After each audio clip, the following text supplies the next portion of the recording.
everybody, it's Kat here. I hope you're very well. And I wanted to pop on live today to talk with Rakhee.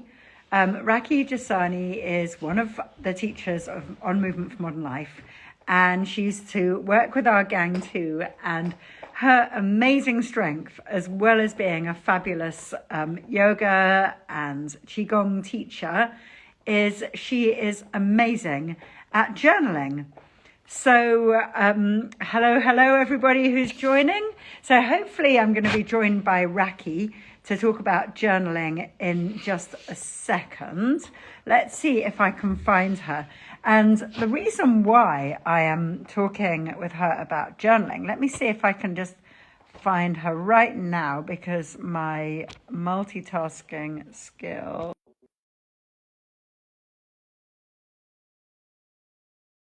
See if we can do this. Hello. Yes, here you are. I'm good, thanks. Oh, how are you? You're looking so well, Rakhee. It's lovely to see you again. It has It's been indeed. ages, far too long.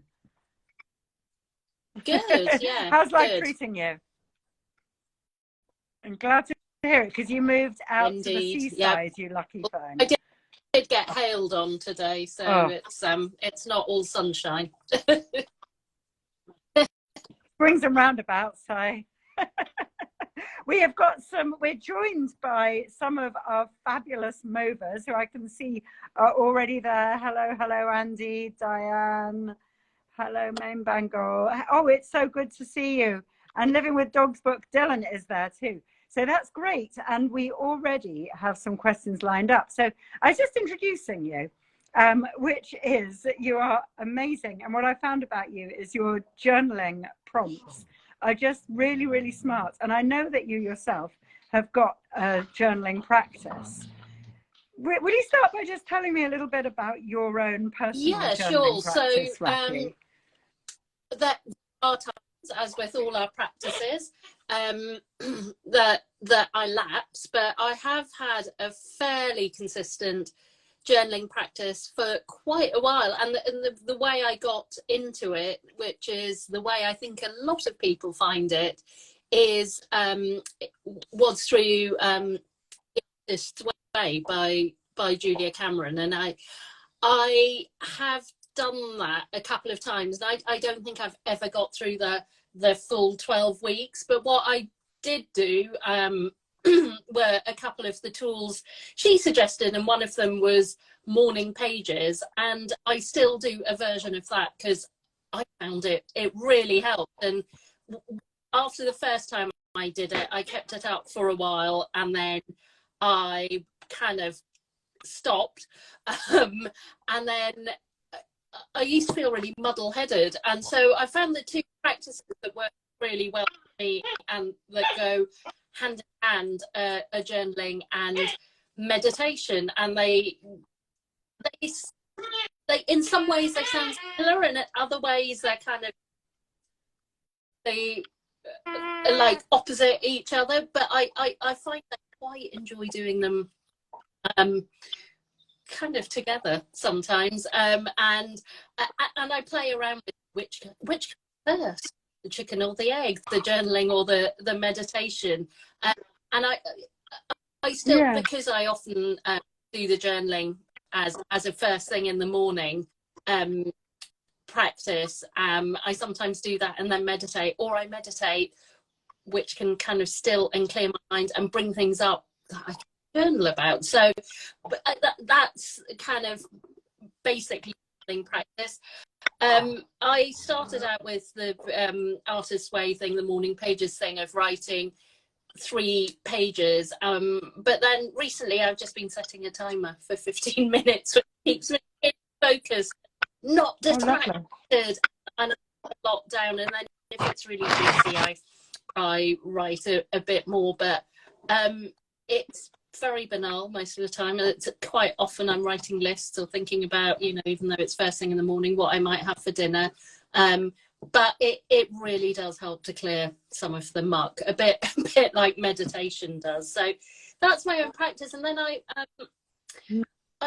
did that for years, and then I tried other things and tried, and I think there are times prompts are really useful. There are times where you don't have times to write at length. And what I always say to people when I'm leading any journaling is that it's for yourself. So it doesn't need to be pretty, and it doesn't need to be long. And so I quite like at the moment sort of almost playing around with intention and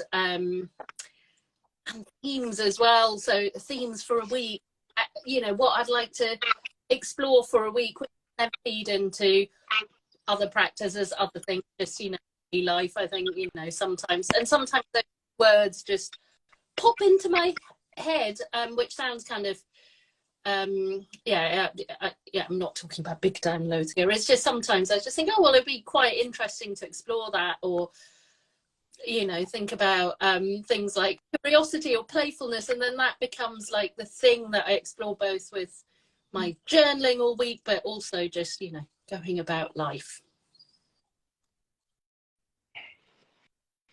I like that. That sounds really good, and it's quite a grounded way of seeing it. I've had a question from 2022 year of fitness. Now, what I want to know is, what is 2023? Where can I find the prompts? So we have sent a PDF as part of the Springtime Challenge, which has got various journaling prompts in it. But those prompts are just prompts, right? And I think that's kind of what you're saying here, Rakhee, is to hold the idea of structure loosely. And I like this, just journaling about what pops into your head. And I think that's the thing, because if there is sometimes it's really scary to look at the blank page, and that's why I always when I lead journaling sessions, I get people to free write for about 5 minutes at the beginning, and I sometimes get looks, but it's just a case of kind of getting going, and it can be really scary, and it's like, well, you know, but who cares? You don't have to be neat, you don't have to spell. If you don't really like words, you can draw. I mean, you don't have to journal with words, you can do other things on paper. My one rule is do it by hand, but some people say always do it on a computer, which is fine. But I think actually, and I think there has been some research done really recently about the effect of doing things by hand, and it your brain kind of functions differently when you do that. But I think prompts are just that they help you to get started, and then you can go wherever. So it really doesn't matter where it goes and what you say. And if in the middle you find yourself thinking it's really stupid, then write that down. I love that. And I've done that, in fact. So when I was journaling once, I couldn't think of anything to say at all, which is quite unusual for me. So I normally have a lot to say for myself, but it's just like, this is dumb, I don't like it, this is stupid. And also, when it's 15 minutes up. So that's the other thing. And somebody's asked, we had a couple of questions on our movers group before we started. How long should I journal for? Now, you've mentioned 15 minutes. Oh no, is there a magic in that, Rakhee? I made up for myself, because, you know, I meditate for around 20 minutes to half an hour, and then I tend to journal for 15 minutes, because 45 minutes seems like quite a lot of time to just be doing that. There is no magic in the 15 minutes long enough to really get going, and I find I can probably write about 2.5 pages, almost 3 pages in that time. So it's almost that you can write 3 pages. Some people hate morning pages, so it might not work for some people. So you know, that was just what got me into yeah, so there's no magic. Do whatever time. It's just set a timer that's, I don't know, you can probably start for 2 minutes if you just think 15 minutes is too long. You know, you can it's a bit like, how long is a breathing practice or a yoga practice, qigong practice? You know, sometimes it could be one sun salutation, or it could be a minute of breath, or whatever you have time for. But it's just consciously doing something. So I've just spotted a question here, which I don't know, other people may have questions that I haven't spotted, but one is saying, the question here, which says, is journaling for you always just writing, or do you get creative too? I do sometimes get creative. It often is writing, but I get creative ideas that I try and capture. But that's kind of what I do. And I know other people that journal get very creative indeed with it. And I think some people, I'm a words person, not everyone is. So some people really love working visually or with colours. So that's kind of how they express themselves. I just, yeah, I think for me it's just cathartic to write words, and sometimes just get kind of, and it's a scroll. Sometimes I have an amazing idea, I'll write it down, and then I'll think, oh God, that thing, and I'll go back and try and find it and look at it, and I'm kind of looking at it thinking, I can't even hardly read this. So it helps to stimulate that creativity. And then it's just quite nice, sometimes the creative idea is buried. Literally there will be a sentence talking about, you know, needing to buy something or what I'm cooking, and then there will be this little gem, and then I'll go on to back to the shopping list. So, and that's what I quite like about it, because, you know, when you meditate, you can't really meditate on your shopping list, but in journaling you sort of can. So it gives me room to think about those. I think that's part of the point as well, that it gives you room for those things that you might, and I know I'm using a really trivial example here with the shopping. However, the shopping can take some space in your mind and stop you from, kind of getting on with other stuff.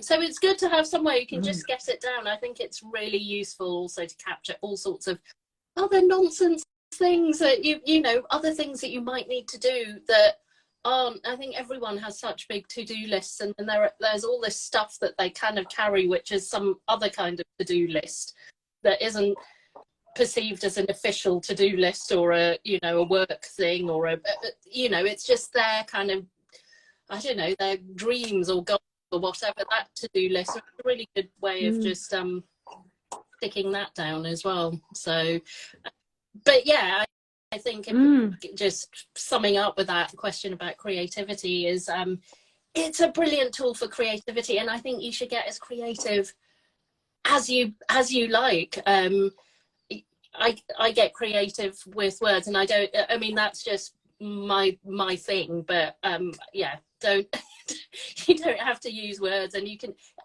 be really creative. I just like sentences and big words and just writing non-stop. But I think, you know, sometimes people just write odd words, or in different parts of the paper, or whatever works for you. There are no rules, and that will also probably worry people or freak people out. Make your own rules. It's, you know, it doesn't matter. Make your rules, try it for a week. If it doesn't work, change the rules. Yeah, well, and I love that, because that also segues really nicely onto another question that we've had in the movers group, which is, how can I keep up the habit? So I like the idea of, you make the rules, like, and you give yourself some structure. So what I'm thinking for myself is, I'm going to start off with 5 minutes, because that's kind of doable. And I'm just going to segue it onto my breathwork practice. So that kind of feels doable. But then how to keep the habit up, and that's the difficult thing about a practice, isn't it?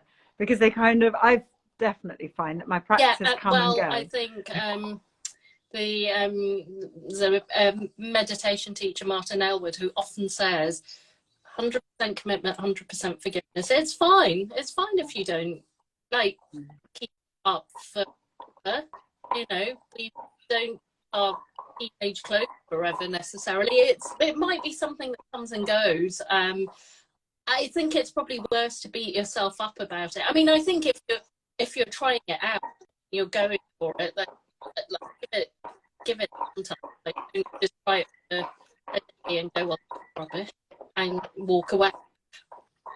But I also find that particularly with journaling, it's something that works.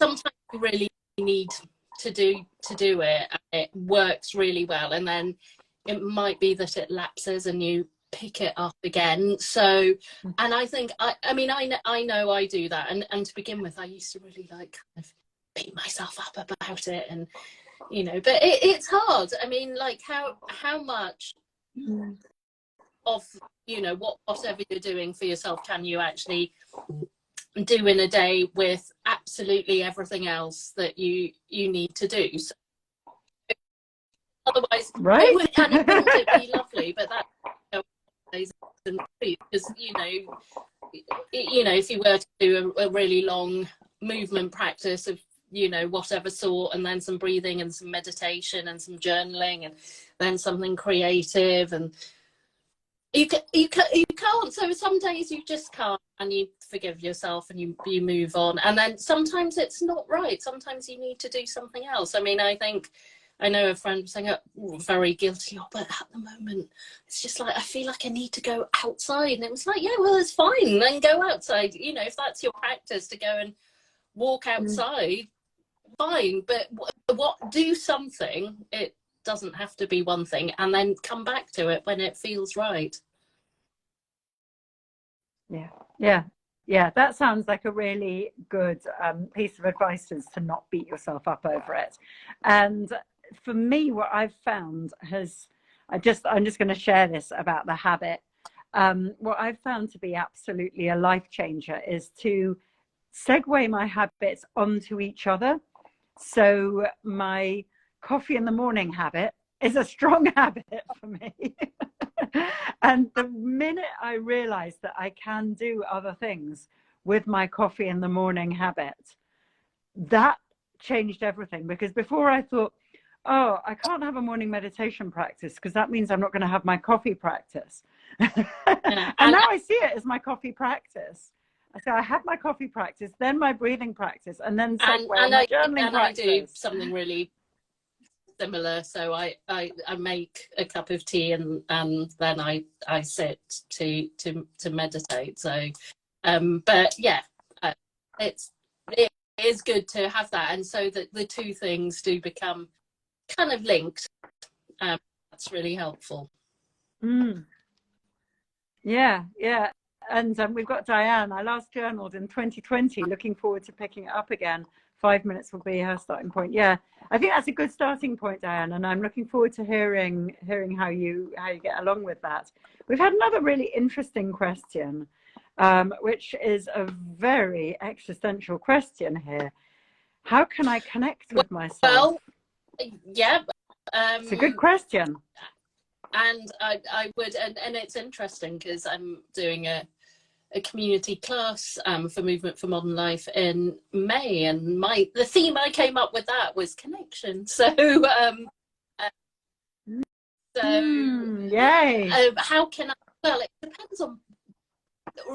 You know, it's almost bouncing that question back. It's like, what do you mean by connecting with yourself, and is it with a particular part of yourself, or is it about just giving yourself a little bit of time? So I would say that almost the act of doing whatever it is that you decide to do for yourself, whether it's going for a walk, well, that might be connecting with yourself if you're really not just distractedly doing it, but you just are aware of, you know, what's coming up for you. And so I don't necessarily mean walking meditation, which is very mindful in a different way, but you know, you're connecting with yourself. Maybe you're connecting with what is coming up for you. And I think it is that act of setting aside some time for yourself, doing a thing you really enjoy. And so that can be anything, you know, whether that's breathing, meditation, yoga, qigong, journaling. It can be all of those. it can be none of those. It might be reading a book, it might be going for a walk, it might be going for a swim. I think, you know, a lot of people are wild swimming, open water swimming at the moment. It can have a similar effect, and that is about connecting with yourself. So it is, but it is marking out that space. So it's about maybe not doing it distractedly. I mean, you can go for a walk and be really distracted and not have connected with yourself. So it's about being conscious. Absolutely. I think about it. And Dan Pepiat, one of our teachers, said something which was very freeing to me, because again, I'd kind of not meditated because I thought it was I had to do something quite complicated and sit on the floor cross-legged.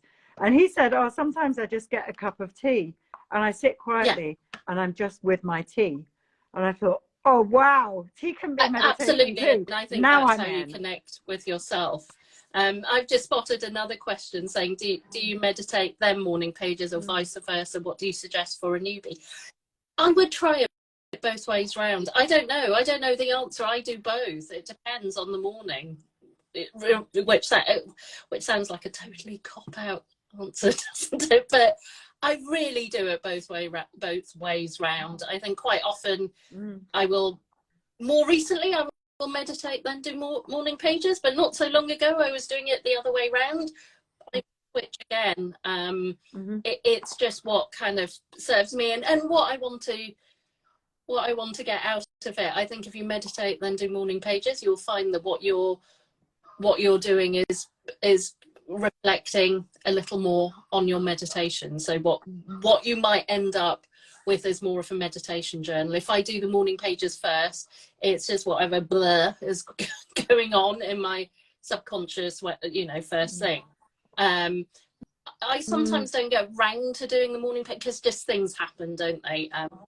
And life happens, and so sometimes my morning pages are either at 10:30 or 11. They don't quite feel the same. But if I really feel like I just want to just write and clear my head, I do it then.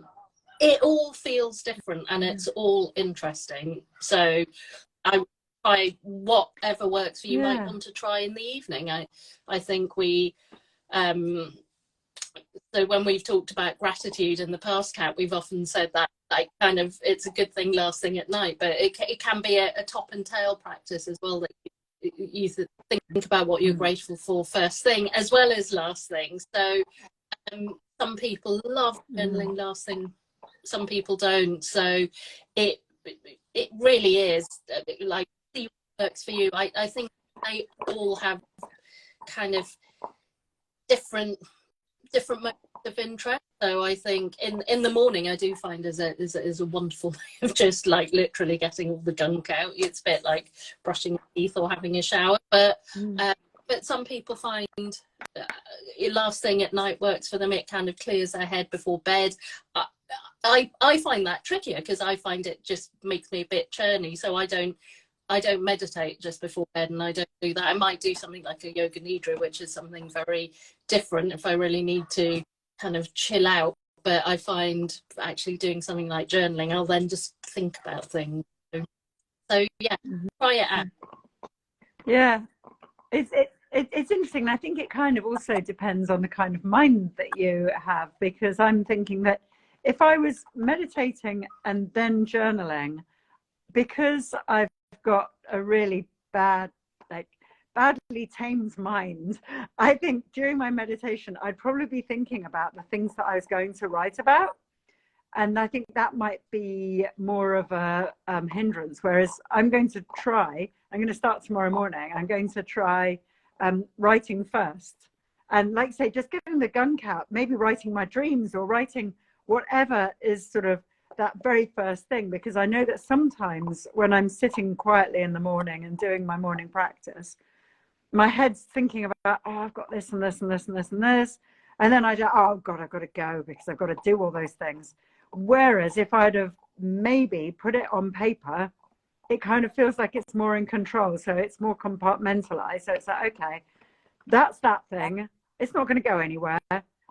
Now I can do my quiet time with my breath work, meditation, whatever. Yeah, and so that's the way I'm going to give it a sense, go. actually, that because you're right, you get it down and it's just there, and you've parked it there, and it's safe, whatever it is, you know, it's safe, and then you can get on with everything else. And if it's a lovely thing you want to take up, or a difficult thing that you need to look at another point, then, you know, it's there, you've got it out. Otherwise it just, and you know, we give the mind a really hard time, don't we? The poor mind, it's just thinking these things because that's its job, and it keeps reminding you. Whereas if you sort of think, you know, then your mind can, you know, you're giving your mind a break as well, aren't you? Or allowing it to then move on to whatever, and then it's easier to meditate with more trivial thoughts and just something coming up, you know, that is maybe whatever that you're going to deal with later, but you probably don't want to sit and explore that necessarily or meditate. I love that, Rakhee. That's quite freeing. That's yeah, now I'm sort of thinking about it, and you've sort of said, oh yeah, park your thoughts and then your mind can get on with. And I'm kind of thinking, well, when I'm sitting quietly and doing a meditation type practice, I generally, you know, obviously I watch my thoughts and I try not to tell myself off for having them, but my aim would be to kind of be more, I guess, be more myself rather than be more my thoughts.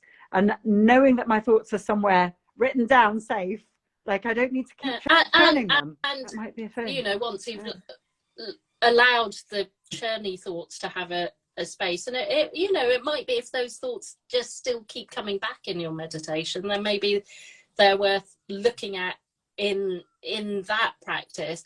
But it's also perhaps once you've done that, you allow your thoughts in your meditation to just be those that, you know, waft in and out like clouds across the sky, and those are the best thoughts to have, because, you know, we can't stop our minds, and why would we want to? It's a really important part of us, so, you know, definitely don't want to do that. We want to make space and you know, love our minds for what it is, but sometimes we can get distracted and led off, and, you know, it sometimes helps if you've parked that somewhere, you know, the thought that's going to have you going on a long crazy journey where you completely lose awareness and down a rabbit hole.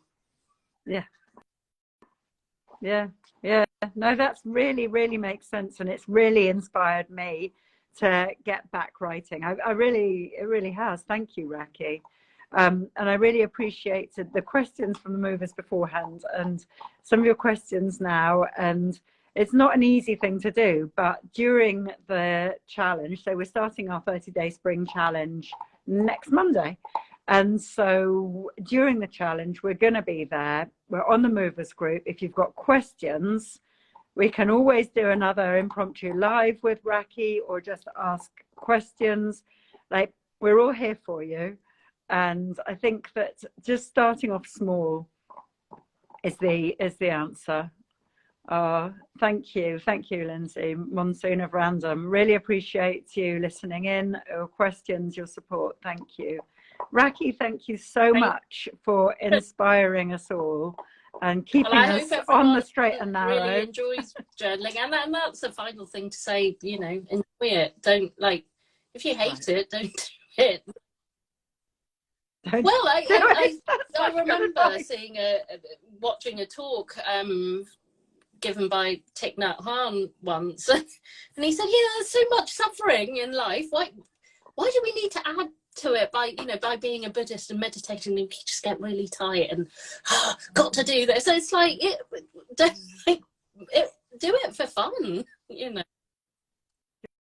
Do it for fun. That's such great advice. Do it if you enjoy doing it, and if you don't, do something else. That's the answer. And thank you, Andy, for joining. Thank you, Gunilla. Thank you, Diane. I really have appreciated all of you, your support as ever. And thank you, Rakhee. I'll let you get on with your evening. All right, you take care. Much love, everybody. Thanks. Bye.